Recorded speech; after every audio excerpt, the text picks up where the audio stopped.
Selanjutnya kita akan mempraktek HTML. Kita coba pertama kita akan membuat beberapa HTML dasar di sini. Oke, pertama-tama kita pastikan teman-teman sudah install yang namanya Tools tadi, Visual Studio Code. Nah, ini adalah sebuah kode editor yang cukup familiar dan bersifat gratis. Teman-teman dapat mengunjunginya di websitenya langsung di Visual Studio Code dan teman-teman bisa download langsung untuk Windows. Nah, itu untuk Mac ada nih, untuk Mac, Linux, dan Windows. Teman-teman bisa download sesuai dengan kebutuhan. Yang kedua, untuk web server kita pakai XAMPP.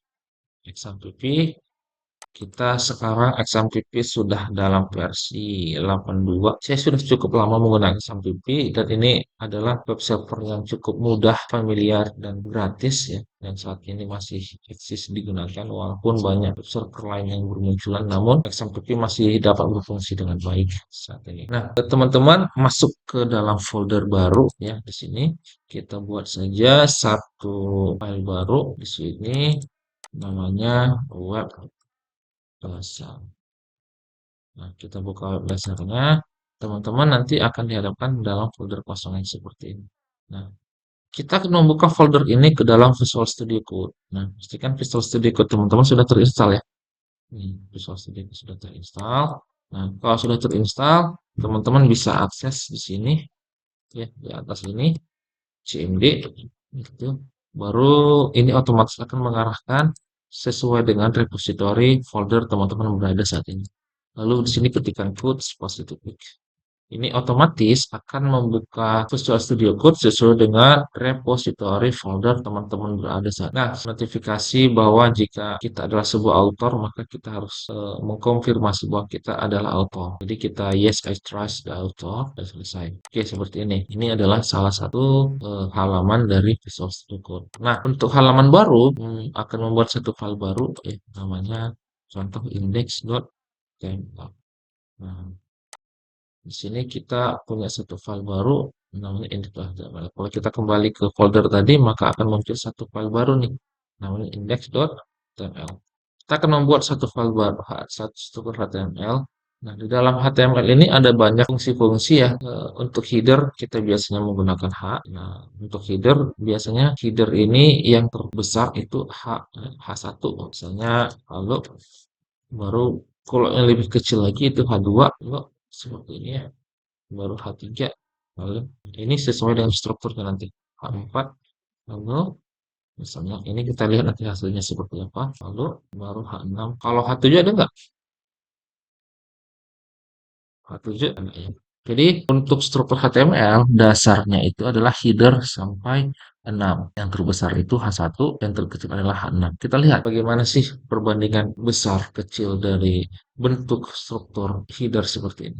Kalau ingin kita jalankan, ini yang folder yang barusan kita buat tadi, akan muncul satu file baru namanya index. Ini kita double klik aja, ini akan menjalankan proses coding yang kita buat tadi. Nah, kalau kita lihat di sini, kalau di sini adalah yang paling besar, ini adalah H1 gitu ya. H1, di sini H2, H3, H4, H5, dan H6. Nah, ini adalah contoh header. Nah, kalau struktur HTML yang benar itu bukan seperti ini ya. Jadi teman-teman di dalam HTML itu terbagi menjadi beberapa bentuk bagian. Di dalamnya ada header, ada body, dan ada footer dan sebagainya. Di Visual Studio Code sudah membuat ataupun sudah menyediakan yang namanya bentuk struktur HTML yang sudah ada. Kita tinggal pakai. Nah, di sini. Nah, kalau teman-teman nanti buka Visual Studio Code, ini kita buka lagi ya. Di sini ada yang namanya tanda seru. Nah, otomatis nanti di sini ada namanya embed abbreviation akan mengarahkan user ataupun programmernya untuk dibantu Visual Studio Code dalam membentuk struktur yang diinginkan. Nah, ketika saya ingin membentuk struktur HTML, nah, saya hanya butuh shortcut tanda seru. Ketika saya enter, ini akan membentuk struktur HTML yang kita inginkan, di mana di dalamnya ada HTML links, doc HTML ya sebagai pembuka awalnya, baru ada head-nya, ada body, dan ada penutup HTML-nya. Nah, ini adalah struktur yang benar. Jadi di mana kalau kita ingin menuliskan H1 yang tadi kita buat, kita menuliskannya di antara pembuka dan penutup body. Nah, kalau kita lihat di sini ada body ya.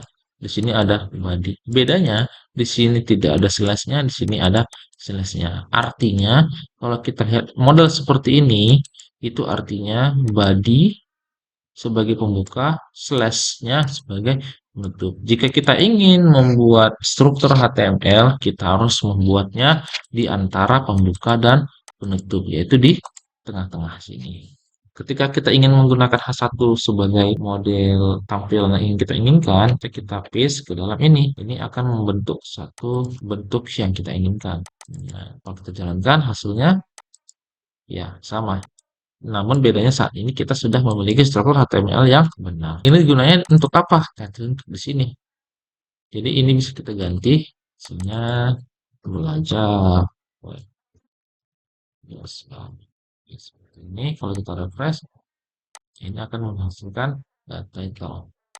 Nah, ini adalah dasar banget untuk dasar pemrograman. Worship, yes.